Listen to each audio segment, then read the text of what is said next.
¿Alguna vez, mamá, te has sentido cansada, desesperada, agobiada, triste por ese proceso de esa enfermedad de tu hijo que no sabes, a veces no tienes diagnóstico, pero muchas veces sientes ese estrés porque termina hospitalizado o termina con su piel manchada por una dermatitis o tal vez la gripa no se le quita y en un momento tuvo una neumonía? Hoy quiero conversar sobre ese miedo y sobre esas expectativas que muchos tienen sobre la maternidad, con mi invitada especial, la doctora Beatriz Castillo, pediatra, también de la Universidad de Cartagena. Somos colegas de la Universidad de Cartagena. Bienvenida, Beatriz, a este espacio de Sanamente. Muchísimas gracias, César, de verdad, por esta invitación para hablar de un tema que es muy bonito, pero que, aparte que es súper importante, pasa desapercibido muchas veces.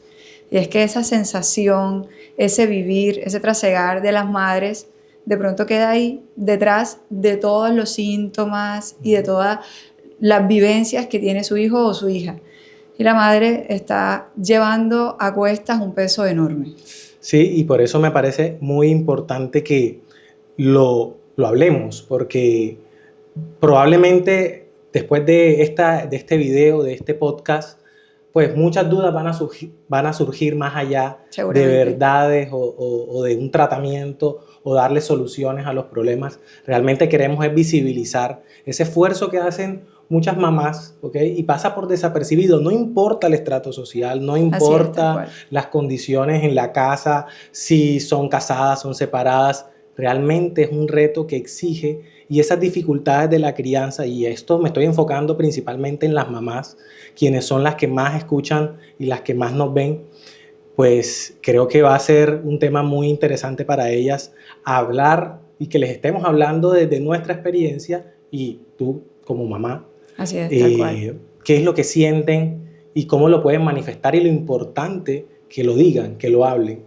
Y ahí voy con una situación que me ocurre mucho y te lo voy a hablar pues como profesional, pero también como alguien que cuando observa ese patrón, digo, ya sé qué es lo que va a suceder y siento esa carga, ese estrés que sienten las mamás, por ejemplo, con la tos.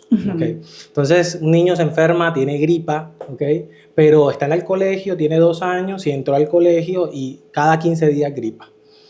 Pero listo, no se enferma grave, en una ocasión terminó con una neumonía y cada vez que tiene gripa, el miedo, otra vez, el miedo, el estrés. Y a veces se exige tanto a la mamá que no tosa, que llegamos a unos puntos de medicar a los niños, de transmitirles muchos miedos también a ellos. Así es. ¿Cómo ha sido tu experiencia, por ejemplo, en esos pacientes que tienen enfermedades crónicas, por ejemplo el asma, la rinitis, la dermatitis, entre otras enfermedades, y que pasan por un camino muy duro de síntomas? ¿Y qué crees que está sintiendo la mamá en ese momento y cómo puede ella hacerse ese camino más fácil? Sí, lo primero es que viven un duelo, a veces muchos duelos, de aquellas cosas que quizás sus hijos no puedan hacer aún, o que deben retardar el inicio de algunas actividades, porque por su condición lo ideal es que no las hagan o que las hagan posteriormente. Entonces hay como ese duelo, incluso el duelo del niño sano. O sea, yo esperaba un niño o una niña con el que pudiéramos hacer esto y aquello, y cada tanto nuestro viaje más frecuente es donde el pediatra, o siempre hay que estar buscando autorizaciones, y ahí hay que hacer un duelo, pero también está esa sensación de, ¿y yo por qué me estoy quejando si este es mi hijo? No me puedo quejar. Es una situación muy complicada en la que a nosotras, a las mujeres, se nos enseña que la maternidad es como esa cosa tan deseada que te cambia para siempre, como las estrellas que te caen y ya tú estás llena de un montón de propiedades y no tienes el derecho a quejarte ni a rezongar, digamos. Entonces, esa sensación de culpa constante. Y además, todas estas tienen un componente hereditario importante. Claro. Entonces, eso se lo pasé yo. O el hombre que escogí para que fuera su padre se lo pasó y está esa culpa allí. Luego viene el proceso de cómo son las miradas alrededor. Y se sienten siempre juzgadas porque mi hijo está enfermo y no falta quien le diga, pero es que no lo cuidas, o llévalo, y si le estás dando el medicamento, y si lo estás llevando al pediatra, o que te lo estén devolviendo de clases, por una cosa que, por Dios, o sea, son síntomas alérgicos los que tiene, no tiene nada infectocontagioso, no va a contagiar a nadie, puede estar en clases. Ya su pediatra, su neumólogo, su alergólogo me dijo que puede estar, ¿por qué me lo están devolviendo? Y los otros niños, los pares, que también le señalan, ¿no?, a sus hijos, y ellas siempre están como cargando esa culpa y sintiéndose incapaces y que no alcanzan a cumplir las expectativas de la sociedad y tampoco las de ellas mismas.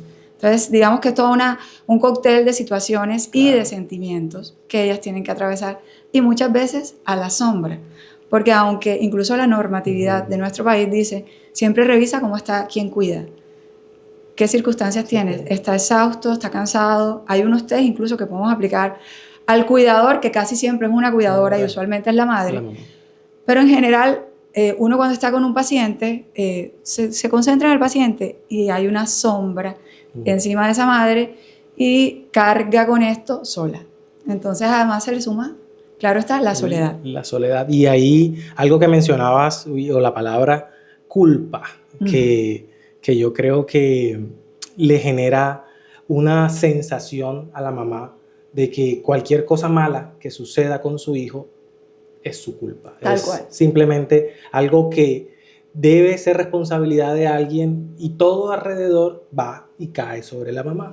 Cuando hay muchas situaciones fortuitas que no tienen nada que ver con el manejo de la mamá, que terminan haciendo que un niño pues presente una enfermedad y que lastimosamente el azar juega así. Así es. ¿Cómo crees que esa responsabilidad social o esa responsabilidad cultural, porque a veces es cultural y esto ha cambiado muchísimo, y cada vez más las mamás tienen más obligaciones, más cosas, ya digamos que el rol del macho proveedor del hombre, ¿ok?, ya ahora es la mujer o la hembra también proveedora, y también tiene que tener las mismas capacidades, las mismas responsabilidades del hombre, pero también tiene que seguir siendo tan buena madre, ¿ok?, tan buena en la crianza, y las cargas no se han disminuido para ellas, sino que se han aumentado. Así es. Ese reto actualmente, ¿cómo crees que ellas lo puedan afrontar actualmente? Bueno, yo pienso que lo primero es entender que hay cosas que van más allá de tu responsabilidad. Para criar a un niño o una niña se necesita toda una tribu, pero por lo menos se necesita al padre también, ahí. Y repartir responsabilidades, entender que no todo depende de ti y que hay cosas que hay que entregar. Y la otra persona no debe solo recibirla para después decir, ay, se me olvidó, que es una de las cosas que pasa. Con frecuencia a veces las madres dicen, no, es que lo encargué y se lo olvidó, entonces ¿para qué lo encargo? Pues no, hay que exigir corresponsabilidad, porque criar a un niño o una niña es muy complicado. Ahora, si ese niño o esa niña tiene una condición crónica, pues se hace aún más difícil y toca, digamos que repartir las responsabilidades entendiendo eso. Y además ser muy autocompasivo, o sea, tratarnos como queremos o como tratamos a las otras personas. O sea, a veces tratamos mejor al resto de la humanidad que a nosotras mismas.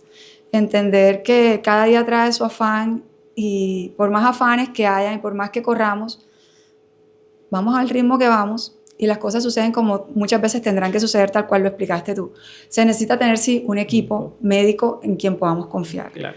Saber escoger ese profesional de la salud en quien depositemos nuestra confianza y a quien le podamos contar además todas nuestras vivencias con respecto a la situación de salud que tiene nuestra hija o nuestro hijo. Y sí, y ese mensaje como estrategias, además de todo el impacto emocional y cómo manejarlo, que a veces se puede salir de más de 1 hora, 2 horas de una conversación realmente, y a veces no vamos a lograr como ese equilibrio total.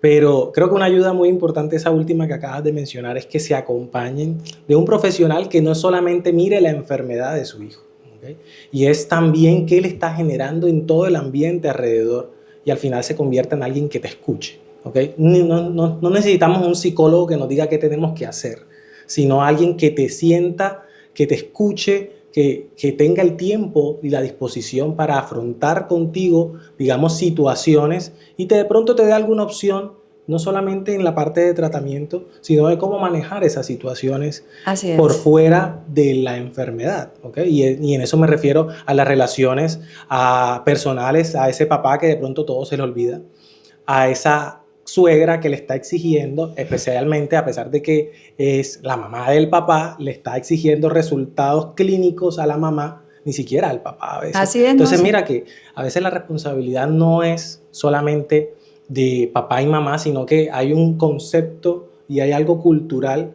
que obliga y que, bueno, no que obliga, sino que hace que toda la carga caiga sobre la madre y eso genera, pues, definitivamente un tema de expectativas. Y ahí quiero abordar ese otro tema. ¿Qué es lo que espera en la mujer colombiana costeña? ¿Okay? ¿Qué es lo que espera culturalmente la familia y los amigos y todo de esa mujer? ¿Qué crees que es lo que sienten esas mujeres de lo que esperan los demás? Sí, yo pienso que, o lo que he visto realmente en la consulta, en el día a día, es que todo el mundo tiene una expectativa. Claro. Y lo primero es que tienes que ser una madre a toda prueba, Okay. ¿vale? No te puedes cansar, no te puedes agobiar y debes tenerlo todo listo. Por ejemplo, llegan a consulta, llega el niño con su papá y con la mamá. La mamá viene de mamonal, de la empresa. Claro. Y el niño viene con su papá. Se encuentran en la sala de espera y siguen. Y yo pregunto, ¿y el carnet de vacunas? Y el papá, que es quien viene de la casa con su hijo, la mira a ella y le dice, ¿no trajiste el carnet?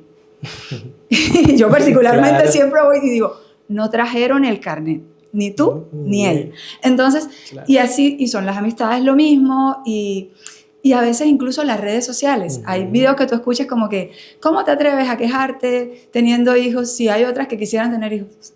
Por Dios. Y no solamente son las suegras, a veces las mismas madres.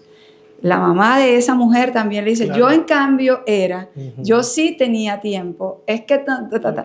Y empiezas a dejar de hacer cosas que necesitas hacer para ti y para tu salud mental, y ocupas todo tu espacio y tu tiempo en cuidar a tus hijos, que claramente tienes una obligación, es así, pero hay algo que no podemos olvidar. Yo, para poder cuidar y garantizar el bienestar de esa persona, tengo que estar bien también. Claro. ¿Cierto? Entonces empiezan a hacerse cada vez más pequeñitas, para que esa otra persona ocupe todo el espacio, y llega un punto en el que sencillamente se sienten exhaustas.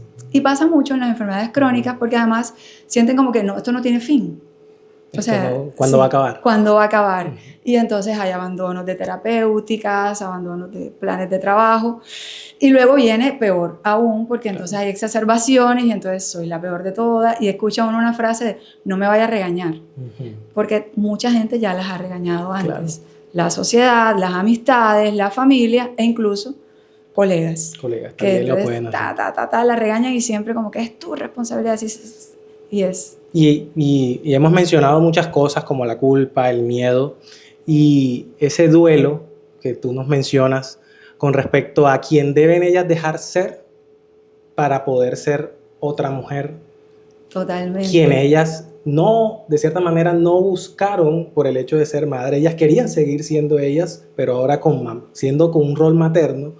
Pero ¿por qué tiene que significar ser otra persona, dejar de ser tú misma para ser mamá? ¿Okay? Entonces, ¿qué crees que pasa en la cultura que eso hace que cambie tanto? O sea, es que de todos modos yo creo que sí, cuando ya tú eres madre, claramente hay dinámicas de tu vida que deben cambiar. Modificarse, claro que sí. Pero nadie te pone sobre aviso. Yo creo que sería muy bonito que la gente tuviera la oportunidad, las madres, como de despedirse un poquito, como de hacer ese duelo antes de todo el afán de que ya tengo una criatura acá afuera que hago. Claro. No tengo ni tiempo para pensar. Pero además, en este momento nosotros vivimos una época en la que tú debes ser una supermujer en todo. Entonces, no solamente tienes que ser buena profesional, buena madre, buena esposa, sino que además tienes que estar hermosa. ¿Vale? O sea, bien presentada, fitness, tienes que ir al gimnasio, tienes que meditar, tienes que. Y entonces toda esta carga hace que tú ni siquiera te dejes el chance de hacer el duelo de las cosas que has perdido. Claro. ¿Te gustaba leer? Ya no puedes leer tanto. O sea, tú sacas tu libro y mamá, esto, lo otro. Entonces, a todo eso tienes que hacer un duelo, pero a veces ni siquiera tienes el tiempo. Y lo que no duelamos, nos duele todo el tiempo. Todo el tiempo. Todo el tiempo va a estar ahí hasta que en algún momento salta y tendrás tú la oportunidad. Como decía un amigo mío, uno no llora por una cosa, sino por todas las cositas que tiene pendientes. Por llorar. Y así les pasa, ¿no? Y así nos pasa a las madres realmente. Sí, es, pues no triste, pero al mismo tiempo, yo lo doy el significado de bonito a un proceso que es redescubrirse. ¿Okay? Total. Porque digamos que las personas que pasan por ciertos procesos que pueden ser traumáticos o no, digamos que la maternidad es como un trauma seguro, ¿ok? No te va a pasar nada grave realmente, pero para ti como persona, como mujer, ¿qué puede significar de abandonar, ¿ok? De que tengas que despedirte de eso para poder dar todo eso que no solamente la sociedad espera de ti, sino que tú misma te estás exigiendo y te estás poniendo en una situación de, digamos, de vulnerabilidad hasta cierto punto? Porque te tienes que mostrar y a veces te tienes que mostrar fuerte, pero no te permites mostrarte vulnerable, Así ¿okay? es. Y la sociedad no te permite que seas vulnerable y eso pues genera un gran estrés y eso es el duelo que muchas no pueden llorar y que finalmente en algún momento explota en una situación de ansiedad, de depresión, en enfermedades psiquiátricas o con un componente emocional importante. Y yo creo que esa prevención debe estar no solamente en la familia, sino también en el personal de la salud cuando identifica esos factores de riesgo. Como profesional ahora, pues hablando, ya estabas hablando como mujer, como mamá, como profesional, ¿cómo crees que los colegas pueden abordar esa responsabilidad, que también es responsabilidad? Así es, total. Yo creo que hay una cosa que siempre tenemos que hacer y es preguntarles a ellas, Claro. ¿tú cómo te sientes? Okay. ¿Cómo estás? ¿Cómo vas con esto? ¿Estás cansada? ¿Te has sentido agotada? ¿Piensas que hay algo más que podamos hacer? ¿Qué crees de esto que estamos haciendo? A mí me gusta tener en cuenta que hay muchos ejes alrededor del tratamiento de un paciente. Nosotros decidimos que este puede ser el mejor medicamento, pero quizás ella, que es la que conoce a su hijo, nos podrá decir, es que es imposible ponerle este medicamento nasal, por ejemplo, nunca, es una pelotera, terminó toda golpeada. Entonces tú dices, no, mejor me decanto por esta otra. Claro. Pero si no le escuchas, si no le preguntas y terminas siempre imponiendo, y además como esa circunstancia de, aquí quien tiene la verdad absoluta soy yo, hace siempre que esa otra persona no solo no se sienta escuchada o no se sienta valorada, sino que cada vez vaya sintiéndose como menos importante. Y esa sensación de no ser importante la termina minando su confianza como madre incluso. Porque si la pediatra o el pediatra o el neumólogo o el alergólogo o quien sea que esté viendo a mi hijo piensa que yo no estoy capacitada ni siquiera para explicarle cómo son las cosas con él o que yo creo que este medicamento no, porque no le cae bien, entonces yo sí sabré después darme cuenta cuando algo se está complicando.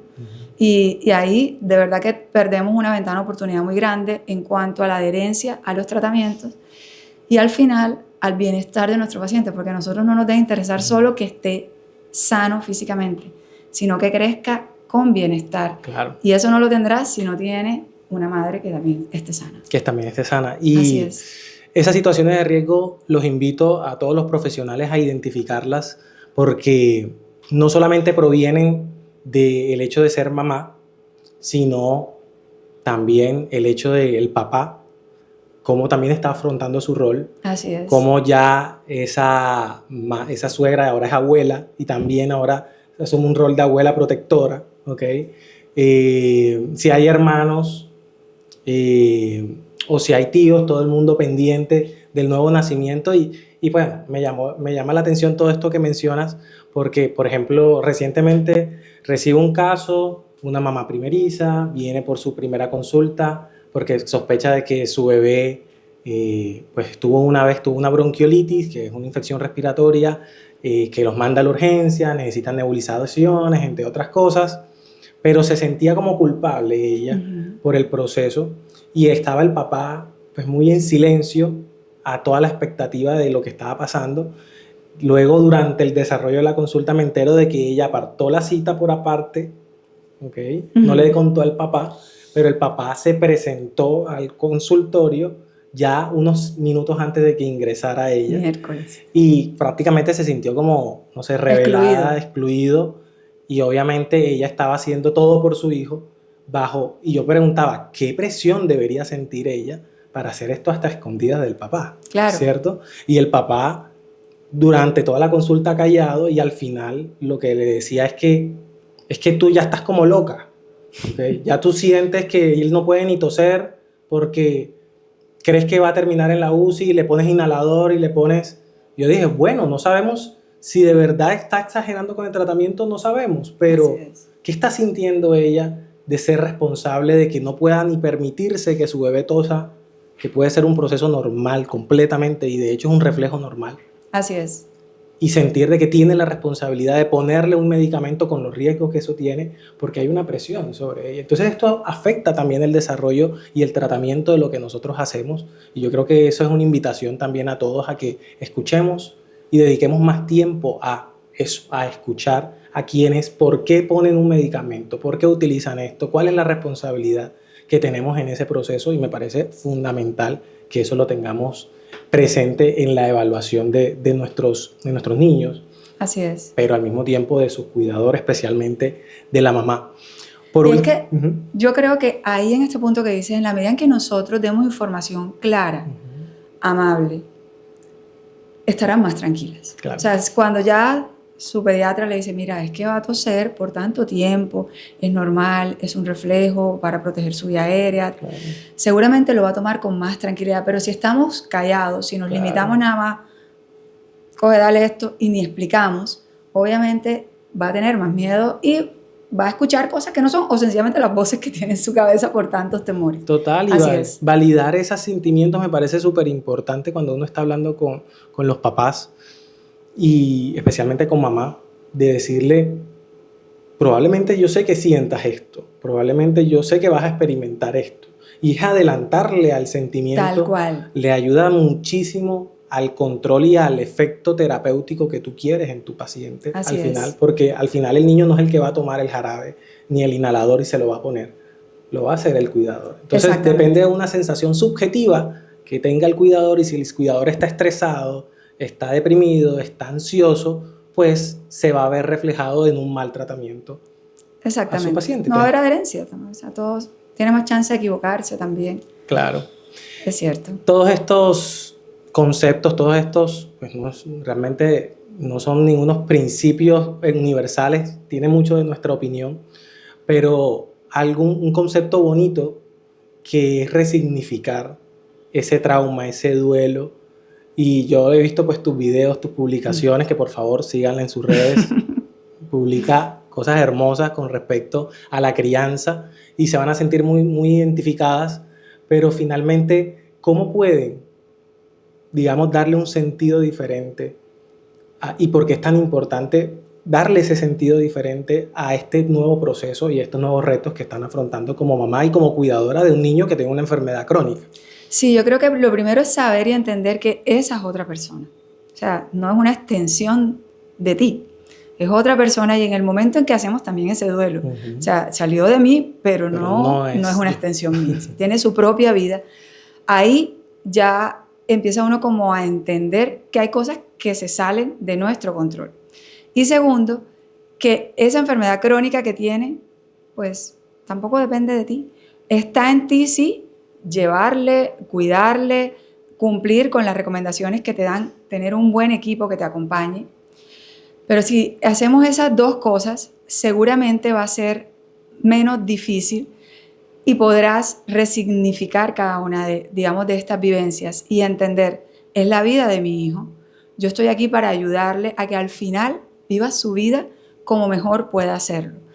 Y que a mí me encanta porque la definición de salud ahora se ha ampliado tanto que incluye cosas como que una persona puede tener una enfermedad crónica, pero si está bien controlado, si tiene oportunidades de practicar un deporte, de estar rodeado por las personas que le aman, de sentirse, digamos, pleno haciendo algunas actividades, también hay salud allí. ¿Me hago entender? Claro. Entonces, entender eso, que no todos vamos a vivir la misma vida que lleva como una lista de chequeo, y que sencillamente estamos aquí para vivir nuestra vida de la mejor manera posible y darle a nuestros hijos las herramientas y los insumos para que también vivan su vida de la mejor manera posible, teniendo en cuenta las realidades que a cada uno le tocan.